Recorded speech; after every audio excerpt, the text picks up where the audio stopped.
again for making the time to join us. I'm very happy to get started. And first off, I'd like to say that a very warm welcome, Your Excellency. And this is our initiative we call the POP Climate Leadership Conversations, a tribute to our chief mentor. The project aims to strengthen youth leadership and explore tactics that empower the youth to take action and tackle the most pressing environmental issues faced globally. We are conducting a series of conversations on leadership strategies, recommendations, reflections, and examples, each focused on global leaders with a different pressing environmental issue at hand. The initiative is designed and implemented as a tribute to our chief mentor, late Dr. R.K. Pachauri. Today, we have the pleasure of speaking with His Excellency Mike Rann, the former Premier of South Australia, on his take regarding renewable energy and net zero emissions. Thank you very much, Your Excellency, for joining us. A warm welcome. We're delighted to have you here with us. Thank you. I'm delighted to be here, and it's been just over a year since Ash and I were in Durango, Mexico, at a terrific conference which occurred just days before the world shut down. And I just want to say that, as Ash knows, I was a very good friend of and a huge admirer of his father, who, you know, one day will be truly recognized for his role in saving the planet. So I just want to say that up front. I was devastated. I was in New Zealand at a funeral when I heard of your father's passing, and it was just the most terrible news. And I was so looking forward to seeing him again. Thank you. Thank you so much, Your Excellency. We're honored to have you here. Thank you for the tribute to Dad and for your wisdom and guidance. We continue to pursue the legacy and vision that Dad set out for us, and this is a very important step in that direction. And thank you so much for your friendship, for your love, and for your guidance as we progress. It means the world. Thank you. Thank you. Okay, I will now go ahead and introduce our guest for the day. His Excellency Mike Rann is a former long-standing Premier of South Australia. He was also Minister for Sustainability and Climate Change, first in Australia and one of the first in the world, and National President of the Australian Labor Party. Under his leadership, South Australia led his nation's embrace of renewable energy with a dramatic reduction of CO2 emissions. South Australia now draws more than 50% of its power from renewables. In 2012, he was appointed Australian High Commissioner to the UK and then Ambassador to Italy. He is now based in London and is a member of the UK, US, and global boards of the Climate Change Group, and is a patron of the World Sustainable Development Forum. He is chair of the UK Charity Power of Nutrition and visiting professor at King's College London. His Excellency Mike Rann has been very involved in renewable energy and climate issues internationally, and is a member of the advisory board of Brennan and Partners, which assists companies throughout the world to do business in Latin America and Mexico. Thank you so much for joining us, and we will have several questions from our youth leaders, and the first one will be asked by our senior mentor, Dr. Ash Pachauri. Thank you so much, Anna, and thank you once again, Your Excellency, for joining us. We're very excited to an enlightened conversation. And Your Excellency, I'd love to start by asking you what your perspective on leadership, particularly in the climate arena, is. What does leadership and climate leadership in particular mean to you, please? Thank you. Well, you know, what was really concerning me some years back, and I've been involved in the environmental movement for 50 years, but what was concerning me is that when I was in Australia, that people were saying, well, you know, Australia is a big country, but doesn't contribute as much as the United States or China or India in terms of emissions. So why should we make sacrifices when we'll have very little impact in terms of the world? Well, if everyone took that attitude, then it would mean that nothing would ever get done, and that everyone would just retreat back and say, why should I go first? Someone has to go first. And there was some terrific things happening in California under Arnold Schwarzenegger's leadership. So I had got elected as premier in March 2002, and South Australia is a big area, just a couple of million people, but a big area which is about twice the size of Spain, or as I tell the Americans, 1.5 times bigger than Texas, but had virtually zero renewable energy. And the electricity came from a really dirty form of brown coal, very, very high in emissions, or came from gas. So I thought that, wouldn't it be terrific if a small state in population size could set the example for the rest of Australia in terms of the rollout of renewable energy? The first thing we did was to go through a sort of big public relations or public education campaign. So we did some things like putting the solar panels across the roof of Parliament House, the museum, the art gallery, other major public buildings, the Adelaide Airport, a convention centre at the agricultural showgrounds, about $8 million worth of solar panels. And we did it in a way that it was sufficient amount of power that it had to be registered as a power station. And then we changed the law, which basically paid people an extra dividend if they installed solar panels on the roofs of their homes, then the extra that they produced that went back into the grid, that they were paid an extra premium on. And so after these symbolic acts, and we also went about planting millions of trees through the city of Adelaide to cool the city and also to provide shade. But there was a whole series of things. Lots of people attacked us. One of the things people have to get used to, if you lead someone, people are going to attack you because you are essentially taking on vested interests and other people's interests. But what we did is we put out a strategic plan for our entire state across every issue: employment, mining, health, smoking reduction, all of these types of things. And part of it was that we were going to significantly increase the share of renewable energy that was feeding into our grid. And we named the figure, and we named when we would achieve that figure by. A lot of people came out and said that it was unrealistic, that you would not achieve it, that it was destined to fail. We smashed every target. And every time we smashed the target ahead of time, we would then announce a new target. And this was sort of a regular process. As a result of it, a state with only less than 8% of the population of Australia ended up with 66% of Australia's investment in wind power, billions of dollars of investment, and that was creating jobs, giving boosts to regional areas. Then eventually we had a quarter of the homes had solar panels. I think it's a lot better than that now. It must be about 1 in 3 to 1 in 4 homes are solar powered in South Australia. So we kind of lit a fire under our ambition. And the terrific thing is that South Australians totally came out and supported it. So what I say to people is, people will always tell that you can't achieve things. They'll always tell you why you can't achieve things.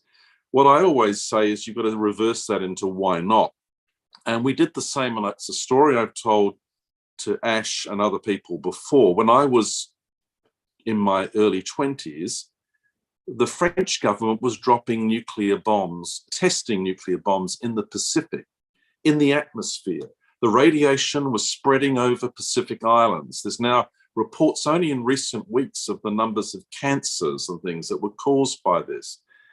They were testing in international waters. So a group of us in New Zealand, because I was raised in New Zealand, decided that we were going to stop. Like, I was 20, we were going to stop the French, then a superpower, from testing in the Pacific. People laughed at us, but what we did is we sent boats across the Pacific with good citizens on board to sit in the testing zones. So they were, I remember one of our boats, Greenpeace 3, were right underneath a giant balloon, and hanging from that balloon was a nuclear bomb. If the bomb had been tested, which it was about to be tested, if it had been exploded, it would have vaporized them, right? And so this caught the attention of the world. It was like David and Goliath, little people taking on a big superpower. The French did everything wrong. They boarded our boat illegally. It was in international waters. They beat up the two guys. They then denied that had happened. They towed the boat away. They exploded the bomb, and one of the guys was badly beaten up. But fortunately, one of the young women on the boat had taken pictures, and she took a whole series of pictures of these guys smashing the heads with batons of people, beating people up, and they were all sort of dressed in sort of, commando gear. The French came out at the highest level and said that this was a total lie, but what they didn't know is that we had the pictures. And when the pictures were released internationally, it basically proved that the Prime Minister of France was lying, ministers were lying. Then the New Zealand government and Australian government took France to the International Court of Justice at The Hague and won, and forced the French to stop testing in the atmosphere. So a group of young people in New Zealand basically took on a superpower and beat them. And so what I always say to people is this: get involved. If anybody's, beware of cynicism, beware of people saying, oh, what can a bunch of young people do?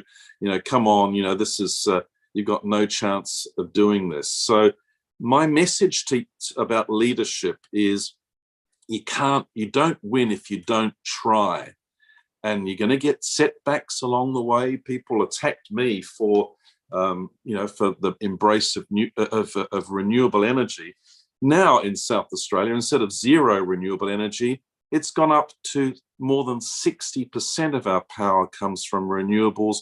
And by 2030, 100% of our electricity will come from renewables. So if people tell you you can't do it, then that just should encourage you more to get involved and to win. And the same as things like plastic bags.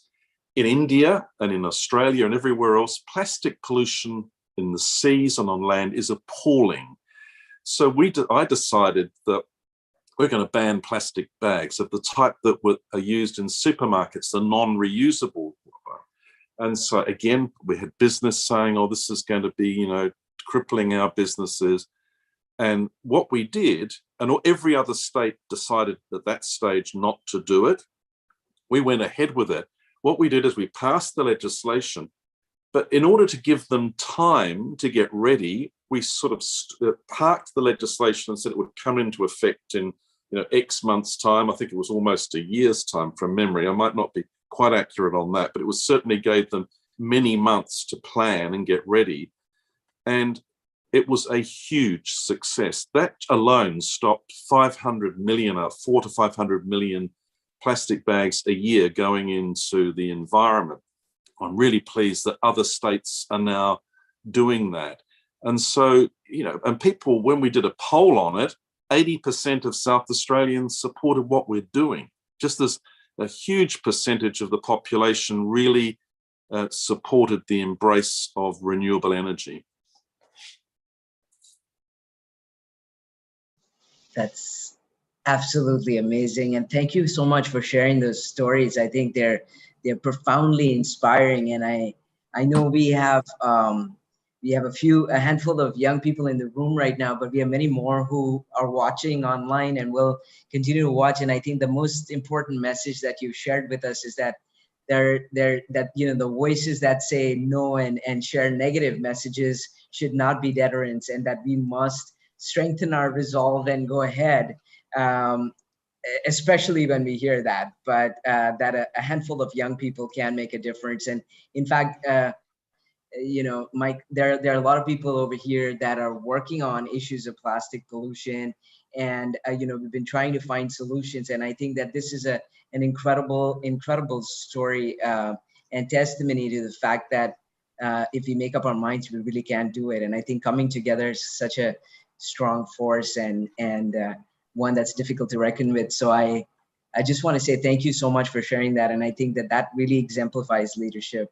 Sincerely appreciate your sharing those stories, and we take those away to apply them in our lives and our action. Thank you. My pleasure. Thank you. So I would like to ask the second question of His Excellency. It's great to see you after 1 year, and like you just mentioned about the plastic policies that you implemented, I have a question which is somewhat related to it. So there are different policy efforts that have been made in order to reduce emissions, but these are often met with a backlash from politicians or companies. So how can we ensure that climate policies are implemented correctly to ensure a safe future for all? The key thing is the power of example, right? And it relates to what I've just said. We and also the power of alliances. So my state joined the climate group that I'm now on the board of, as you mentioned in the introduction. The climate group is not anti-business, it's pro-business, but it's pro-renewables. And we have about 230 corporations and to join us as members, they have to commit to reducing their own emissions to a pathway towards net zero and name the dates and so on. We've also got a similar number, in fact, I think it is 230 subnational governments, and they include states, massive states like California and New York State, and combined, if you think about that, they've got about the same GDP as Brazil, and we've also got other US states, Canadian provinces, Australian states, Indian states. I think we've got 4 or 5 Indian states. And so we've got subnational governments, Scotland, Wales, and are spread across 47 countries, 46 or 47 countries. And what we do is that we borrow ideas from each other in order to reach our target. We call ourselves the Under 2 Coalition, although I think we're really looking at under 1.5%. And we meet regularly. And so when I was involved, I mean, I was the co-chair of the States and Regions Network with Jean Charest, the Premier of Quebec. And we used to, when we met and we had people like Schwarzenegger involved and many others, is that we would swap ideas. And so what we decided that we would go out on our own alongside California and also alongside some other places. There were German states, Spanish states, French regions, and so on, African states. Because there was an absence of national leadership, we saw the advantage of getting the states in each nation to actually go out in front of the national government in terms of leadership. We did it in a way that it then put pressure on other states in our own countries to match us and match our targets. And it also then put, because of public attention, public support, put pressure on the federal government to slowly start moving on these issues. Australia's been really bad on, Australia nationally Australia nationally has been really bad on climate, and basically, I think about the last few years under the present government in Australia, it's been a bit in the Trump and Brazil end of the climate action spectrum.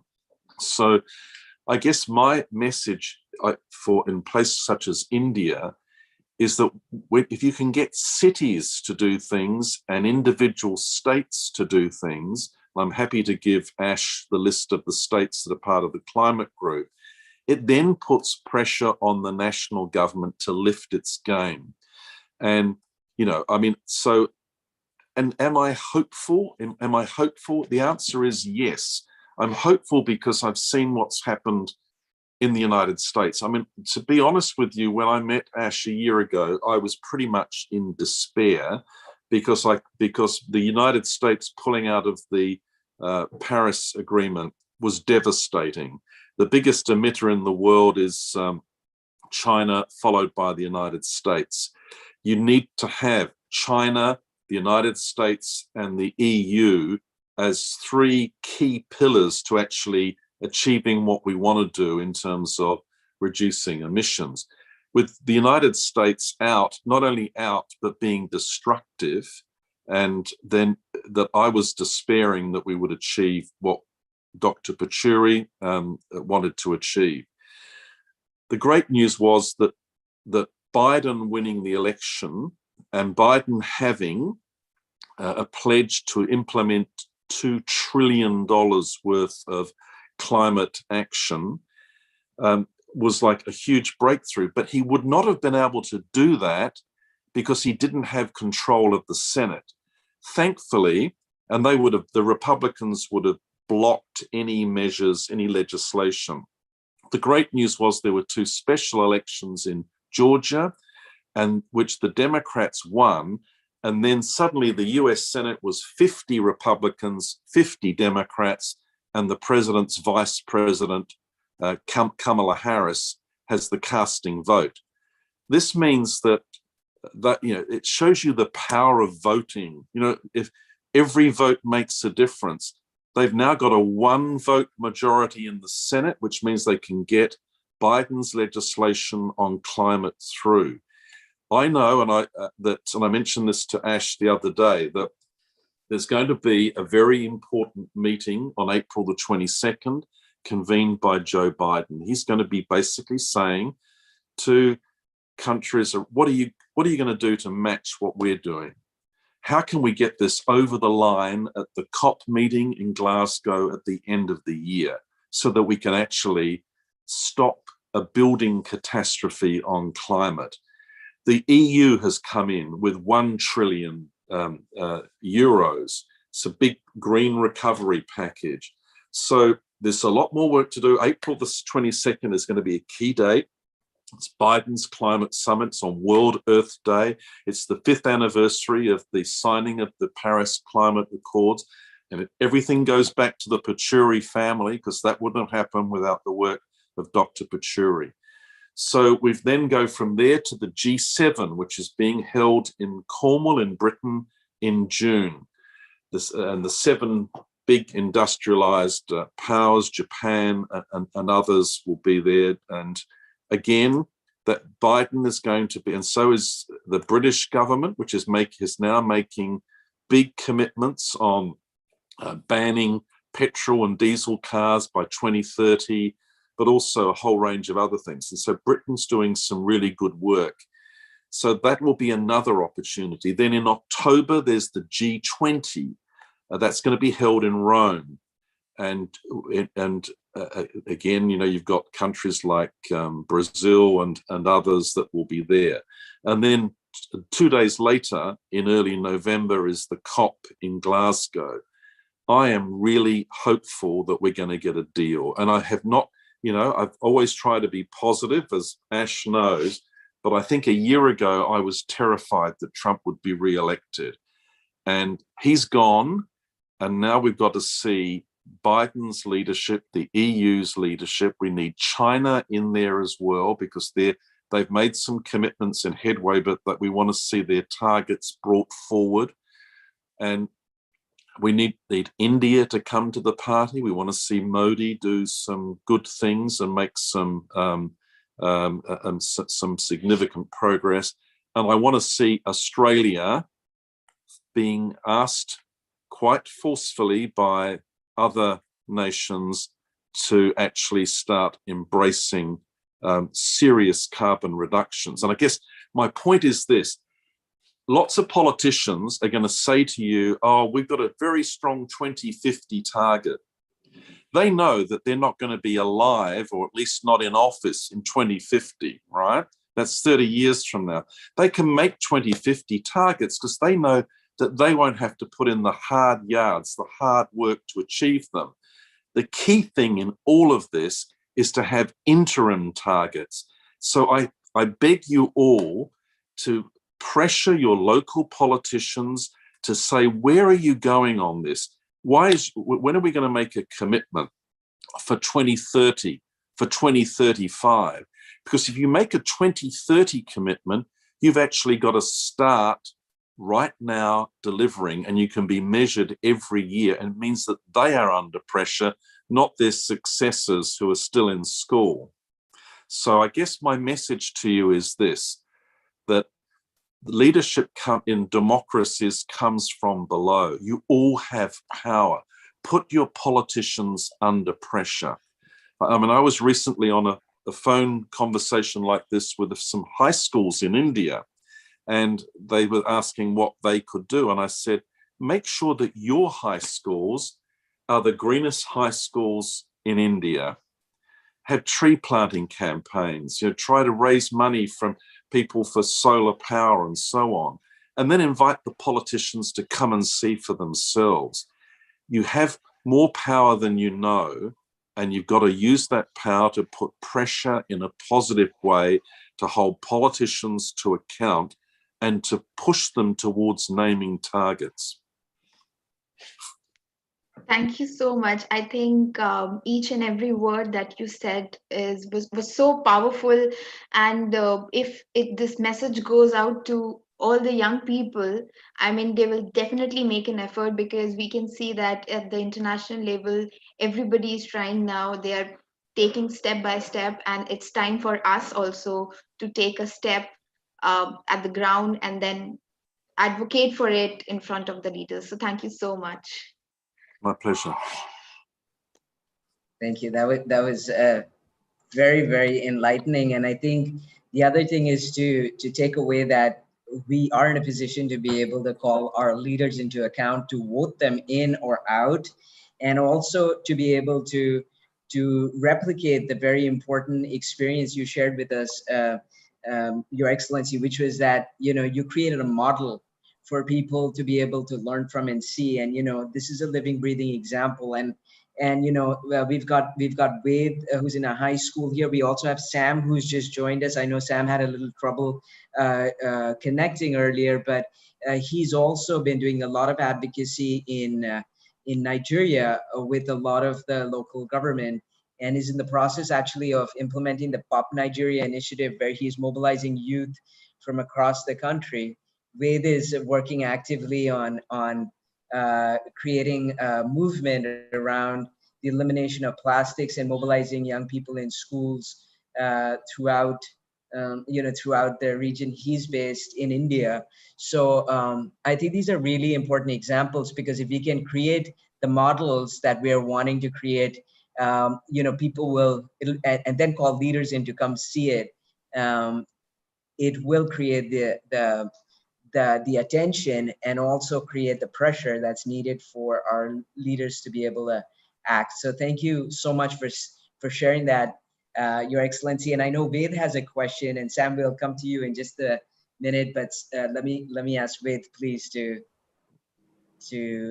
go ahead with. Actually, last year, as we started working on reducing our school's carbon footprint, and we began our.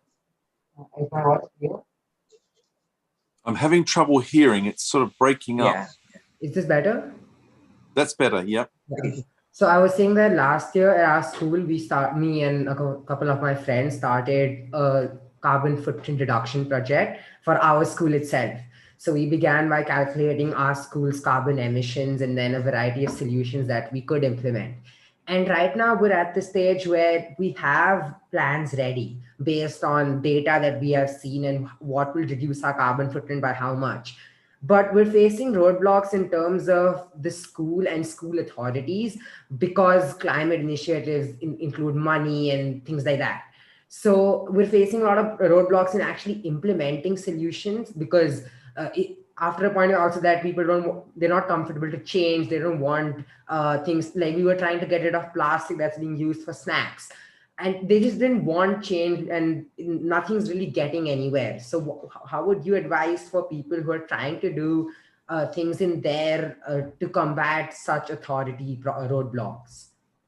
If you've got some sympathetic politicians, and there are in India, then I think it would be really a couple of things. I think it'd be really important to brief them about what you're trying to do and invite them to the school, because you have to know that the school authorities want to keep in good with the political leadership. And if you've got political and media interest in what you're doing at your school, your school attempts to be the greenest in India, suddenly you might find that the school authorities think this is a good idea, particularly if you can, and this is the hard bit, if you can contact people who in foundations and so on in India that might actually give you some seed money to get things going. So my view is that getting attention for a project, positive attention, as opposed to attacking the school. But if you've got a newspaper that says, we're really thrilled to hear that this school in Delhi or Chennai or wherever it is aiming to be the greenest in India, you'll be amazed, I'm sure, about how people will change. They want to be part of a good story.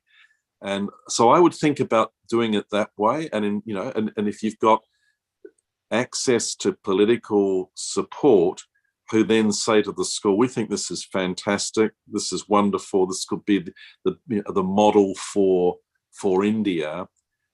That's what I would do. But I mean, obviously I'm not. Where are you based in India? Pune, Maharashtra. Oh, I know. Okay, Yeah. well, actually interesting. One of the schools that I was involved with recently was in Pune. I've been there actually. So I would do that. I would try to build support.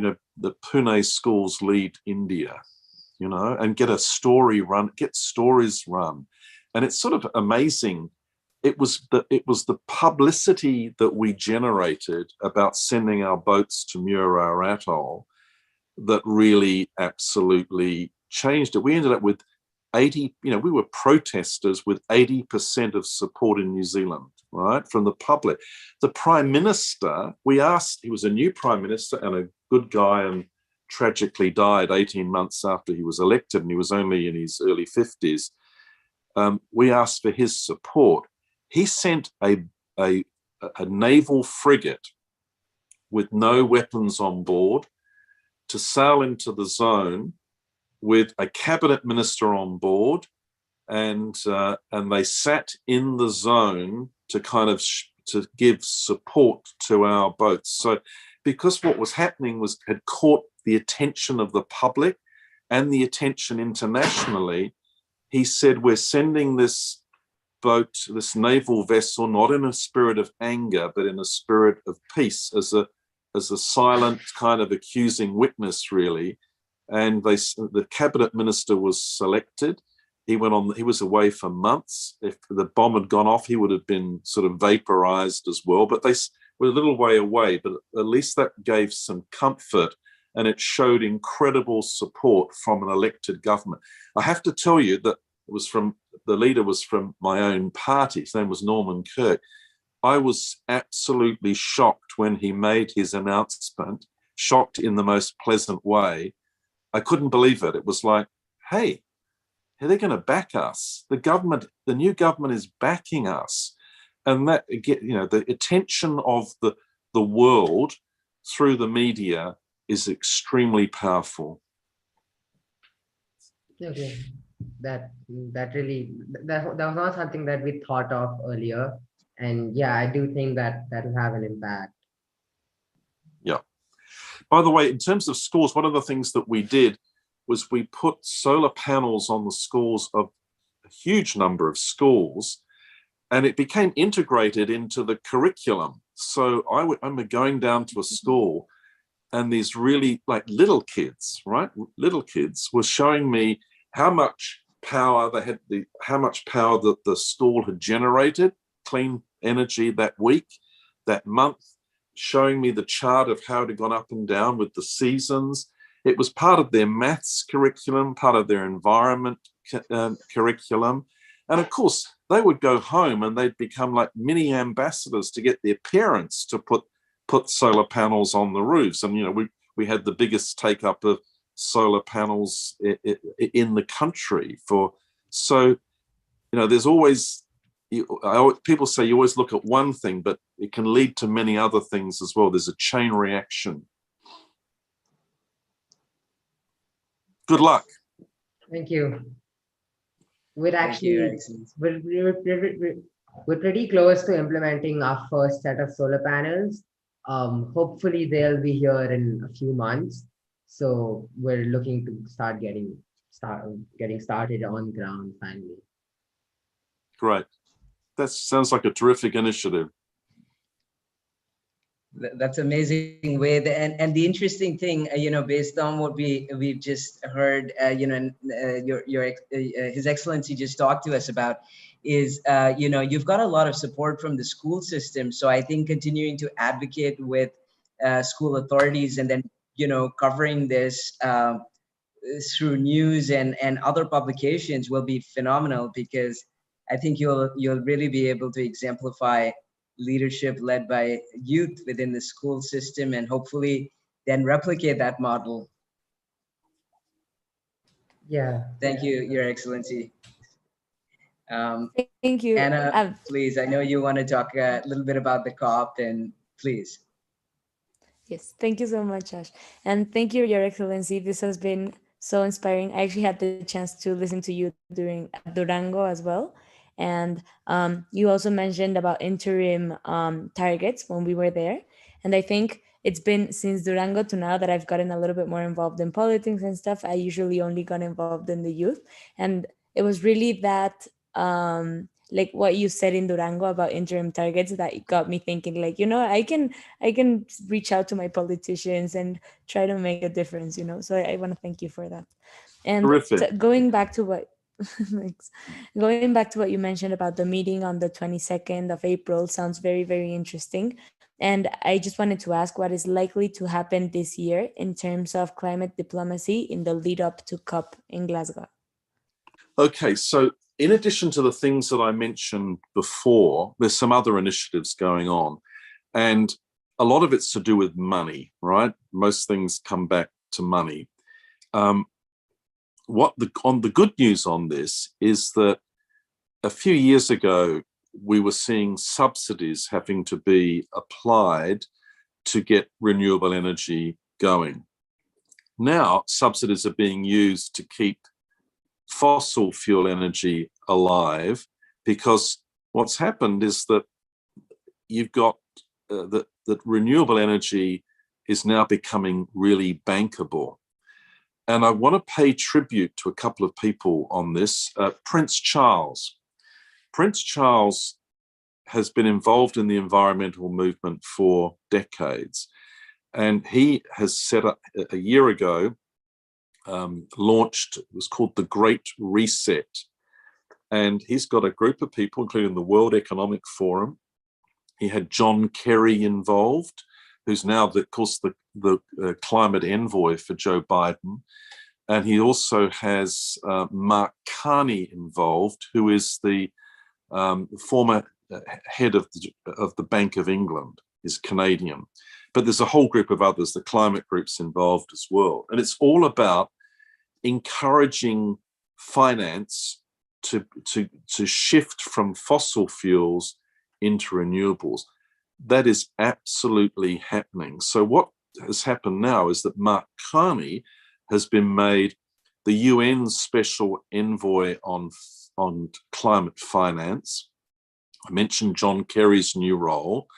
And also, his job is to now talk to the finance ministers of the world, and they're also talking to the big companies of the world, the banks. The Bank of America is involved. And so when we're going to see trillions of dollars invested in sustainable outcomes.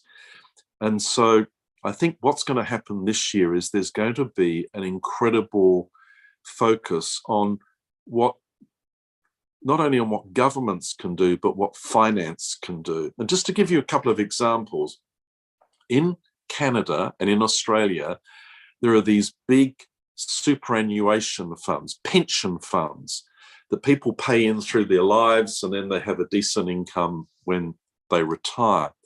In Australia, the pension funds are kind of jointly run by unions, trade unions, and business. So there might be sort of the motor industry pension fund. There's a whole the construction industry pension fund. Together, there's about $3 trillion worth of money invested. As a result of that, the pension funds, because they're growing and doing so well, that they're investing in companies in Australia. So by pouring the investments into Australia, they've also got investments overseas in order to get a good return for their members, who are the people who will get pensions in the end. So these pension funds are not run for profit, they're run for the benefits of pensions in later life. They are now in Canada and Australia shifting towards towards renewables and to sustainable products. So because of their financial clout, they own massive amounts of the shares in Australian companies. And so now we've had, for instance, this might not be directly related to it, but one of our biggest banks in Australia has just announced that it's not going to invest in coal anymore, in coal mines or the coal industry. Other companies are coming out and saying the same thing. It's now gathering a real momentum. And so the power of superannuation pension funds with trillions of dollars worth of investments that go into the private sector, they're going to be saying to people, we'll invest in sustainable industries, sustainable energy, and sustainability across the board, rather than the way we've gone in the past. So whilst the attention will be on getting the world to sign up to 2050 targets this year, and the world to sign up, the countries to sign up to 2030 targets, there is also a lot of work going on beneath with the G7 finance ministers, G20 finance ministers, and as well as a lot of work being done with business.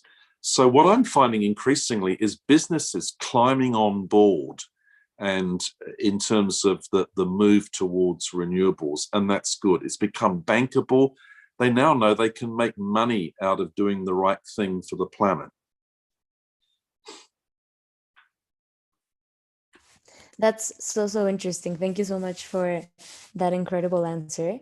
And I really do hope this push, not only in governments, but in finance, helps us in Mexico also create pressure on them achieving more renewable energy targets, which have been hindered in the current administration. So I really hope these advancements at a global level can really reflect on countries in Latin America as well. Thank you so much. Interesting. My pleasure. It's interesting that a number of people are saying, okay, there's the positive stuff about why it's become bankable, and that's obviously building its own increasing momentum. But also people are talking about maybe saying to countries that don't get involved, we're going to have a carbon tariffs against your exports. So there's, it's the carrot and the stick approach. No one wants to have tariffs against their exports. So that's something else that might come into play this year. That's very, very interesting. I think that could have a very important impact for the countries that haven't done the shift towards renewables. I think once there's this economic pressure, it's very likely that they will make the shift. Thank you so much. My pleasure. Thank you so much, Your Excellency, for this really, really insightful and enlightening conversation. I mean, we've taken away so much, and I just want to say that I think we have a lot to do. I think the examples that you've just shared, I know there are vested interests, but the example that you just shared is one that throws light on the fact that now renewables have become bankable, like you said, that they're attractive economically, and hopefully that'll start to see a shift toward more and more adoption of more and more renewable technologies. But very importantly, youth have an important role in playing, both in terms of amplifying voices, demanding change, demanding results, voting in our own governments and leaders, and then holding them to account. These are really important messages that we've taken away, and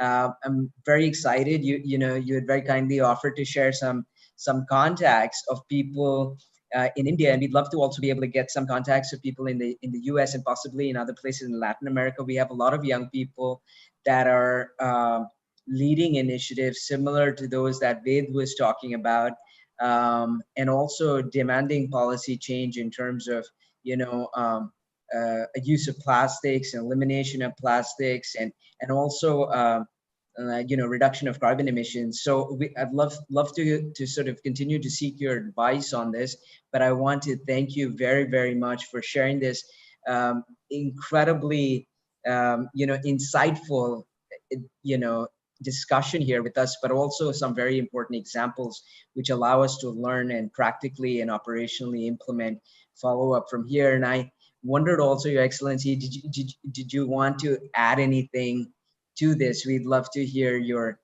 thoughts as we as we close the discussion too, please. Thank you. Yeah, so one of the big issues now here in Britain, not just a couple of stories, is to do with the rollout of the transition towards electric cars. And that's interesting. So the government originally, the British government until recently, had a policy that petrol and diesel cars would be banned from 2040. They have now brought that forward, that they're going to be banned in 9 years' time, in 2030. Now, what that means is that they've got to roll out the infrastructure so that there are charging stations around Britain. And they've done, but to be fair to them, they've done quite a bit. There's certainly in London and in the cities, but the problem's going to be in country areas, and it's going to cost billions. So at the moment, they've just had a report in the last very brief time, the last few days, showing that that they will need to speed up the rollout of charging stations. These are the rapid ones where you just plug in and it's done quickly, by 5 times. That it's going too slowly. And there could be a whole range of reasons, planning, where it's on highways and all sorts of things. So they're now trying to address how they can roll out the infrastructure much more quickly in order to ensure that when the ban comes in 2030, that people get stranded, because people have concerns if they live in country areas or rural areas, that they can't recharge their cars, and that would cause massive sort of disruption to motorists and also, to presumably to industry as well. So that's an issue to watch out for. It's all about the infrastructure that backs in the battery cars. Another little story which pleases me and again shows you the power of example, though this one took a bit longer. My old boss, whose name was Don Dunstan, who had my job as Premier when I was in my 20s. So I went from New Zealand to work for him. He was the most amazing leader. In 1976, he brought in container deposit legislation. And this was all about getting clean streets and roads, because people would drink soft drinks like Coca-Cola, throw their bottles out the window of cars, milk containers, which are cardboard, throw them in the streets. So there was a big litter problem. So what he did was bring in this scheme which said that for everything that you picked up or didn't throw away, you could actually get 5 cents. Now, 5 cents doesn't sound very much, but back in, this is 1976. So when I got in, I increased it a few years later to 10 cents and included other categories. Now, what that meant was that people thought, oh, this is fantastic, because the Boy Scouts, the Girl Guides, sports clubs, charities would go around picking up bottles, return them and get the money, and that would be used for charities, and at the same time clean up the streets. So they also then started it spawned a recycling industry, and so the plastics were being brought in and recycled, and so it then started becoming not just a charity thing. They're still getting the charities, but indeed a recycling industry on electronic goods, on glass, on plastics, on cardboard, all of these different things. So this has worked spectacularly, spotless streets and roads. Now, the one thing that I never could understand, including, this happened to me with the plastics, but that's now been resolved and others coming in on it. 1976 is a long time ago. I'm really pleased to learn that the rest of Australia is now announcing that they're going to do it. Right? Sometimes it takes a lot longer, but it's again gets back to what I said, whether it's at a school or in a city, and there's a movement called the C40, the C40 Cities Networks, that essentially that the power of example, where people are saying, hang on, you saying it wouldn't work, it works well over there, it works in the state next door. So again, I just want to keep reinforcing leadership and the power of example. And so now once you've got examples, people can't say it won't work. If they're working well and everybody is benefiting, then that example becomes a really powerful symbol for action. That's fantastic.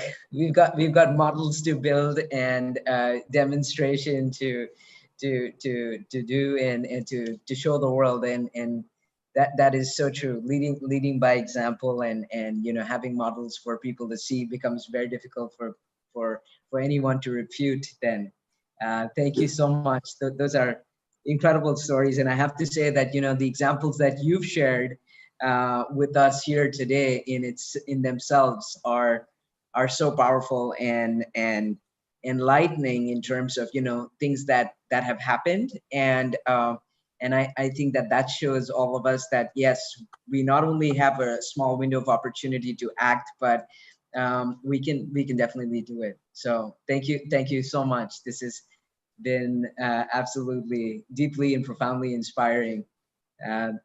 Thank you. Over My to you, great pleasure. Anna. Always good to Thank see you. Okay, and thank you for lovely to see. Thanks so much.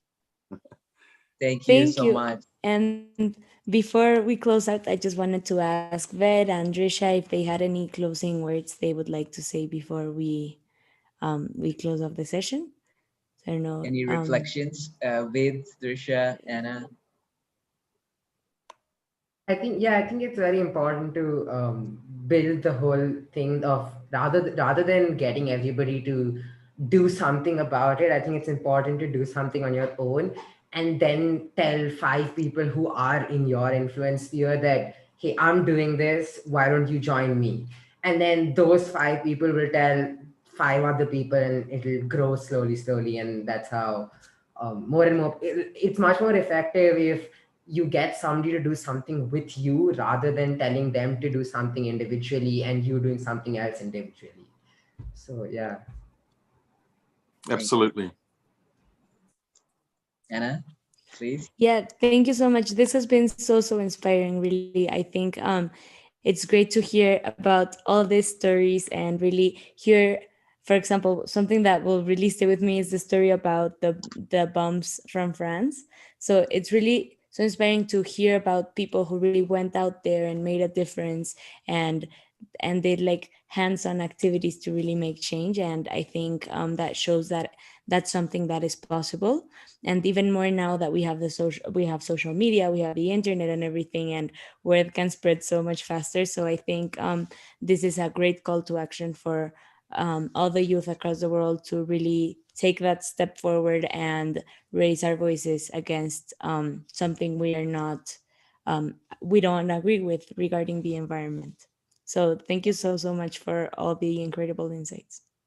Thank you very much. And plant some trees. You know, I planted 3 million trees in Adelaide. And I'm really so pleased that the Mayor of Auckland, Phil Goff in New Zealand, has got a very, very similar project that's going well. People love it. No one really opposes it at all, but it can make a real difference to how you feel, how, cooling the streets, shelter, bringing back bird life and so much. So if I have one plea, and thank you for your kind comments and being involved, see if you can get some of this going in your countries as well. And I look forward to returning to India, which is very dear to my heart. And I also had a fantastic time in Durango last year, and really looking forward to going back and seeing more of Mexico.